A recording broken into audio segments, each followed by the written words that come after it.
VI characteristics of tunnel diode. जो tunnel diode होता है वैसे तो फॉरवर्ड और रिवर्स दोनों में वर्क करता है, लेकिन हम इसको फॉरवर्ड बायस में ही वर्क करवाते हैं। इसमें क्या होता है कि इसकी जो ग्राफ है वो फॉरवर्ड करंट और फॉरवर्ड बायस वोल्टेज के बीच में ड्रॉ किया जाता है। इसमें अगर हम जरा सी वोल्टेज प्रोवाइड करते हैं तो करंट इंक्रीज करता है, शार्पली इंक्रीज करता है। ऐसा इसलिए होता है क्योंकि इस पे जो डोपिंग होती है वो हैवी होती है। हैवी डोपिंग की वजह से इसकी जो डिप्लीशन लेयर की विड्थ है वो रिड्यूस हो जाती है। इसलिए जरा सी वोल्टेज देने पे ही डिप्लीशन लेयर जल्दी से ब्रेक हो जाती है और करंट क्या होता है, फ्लो करना स्टार्ट कर देता है। अगर हम फॉरवर्ड बायस वोल्टेज देते हैं, थोड़ी सी वोल्टेज देंगे तो करंट क्या होगा, इंक्रीज करना स्टार्ट कर देगा। और जैसे कि हम यहाँ से वोल्टेज प्रोवाइड की तो क्या होगा, करंट क्या हुआ, फॉरवर्ड करंट इंक्रीज करना स्टार्ट किया। एक पॉइंट ऐसा आएगा जहां पे वो करंट इंक्रीज करना बंद कर देगा और उस पॉइंट को बोलेंगे पीक पॉइंट। और उस टाइम पे जो वोल्टेज होगी, पीक पॉइंट पे जो वोल्टेज होगी उसको बोलेंगे हम पीक वोल्टेज। ये जिसको Vp से डिनोट किया गया है। और उस पॉइंट पे जो करंट होगा, इस पॉइंट पे जो करंट होगा उसको बोलेंगे पीक करंट।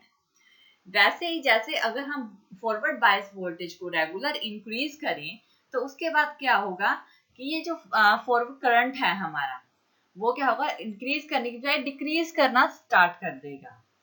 इस टाइम पे वो पॉइंट जहां तक वो मिनिमम जाके डिक्रीज करेगा वो पॉइंट होगा, उस पॉइंट पे जो हमारा करंट होगा उस पॉइंट को बोलेंगे हम वैली करंट। और उस पॉइंट पे जो वोल्टेज होगी उस वोल्टेज को बोलेंगे हम वैली वोल्टेज। ये पॉइंट जहां तक वो डिक्रीज किया है, यहाँ पे जो वोल्टेज है उस वोल्टेज को बोलेंगे हम वैली वोल्टेज। और जहां से करंट डिक्रीज करना स्टार्ट किया था यानी ए पॉइंट जिसे हमने ए लिया है, और जहां तक वो डिक्रीज किया है यानी बी पॉइंट जहां तक वो डिक्रीज हुआ है, ये जो रीजन होता है बीच में, इस रीजन को बोलेंगे हम नेगेटिव रेजिस्टेंस रीजन। यानी ये जो रीजन होगा इसको नेगेटिव रेजिस्टेंस रीजन बोलेंगे।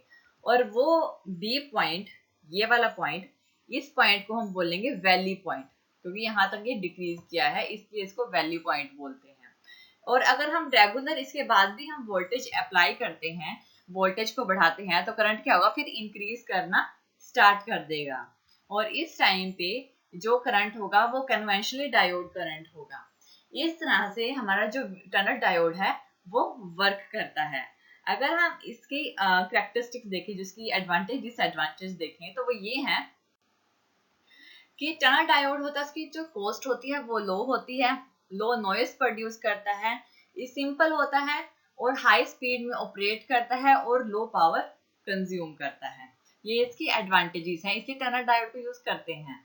इसकी डिसएडवांटेज ये है कि इसकी जो इनपुट जो वोल्टेज होती है वो तो हाई होती है, लेकिन आउटपुट वोल्टेज जो होती है वो लो होती है।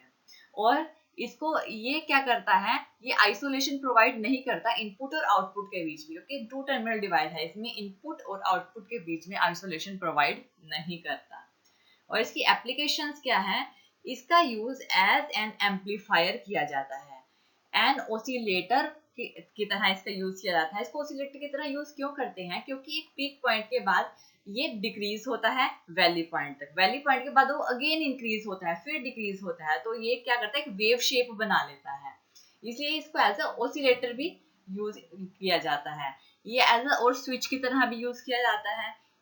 लेकिन इसमें क्या है कि जो इसका जो रिस्पॉन्स होता है वो बहुत फास्ट होता है, इसलिए इसको हम कम ही यूज करते हैं। इसकी जगह अल्टरनेटर बहुत है इसके, जिसको हम ज्यादा यूज करते हैं इनके कंपैरिजन में, टनल डायोड के कंपैरिजन में बहुत सारे अल्टरनेट्स का यूज करते हैं। इसकी ज्यादा हाई फ्रीक्वेंसी होने के कारण इसको कम ही यूज किया जाता है, क्योंकि जल्दी से ब्रेक डाउन होता है और स्मॉल वोल्टेज में लार्ज करंट फ्लो होता है।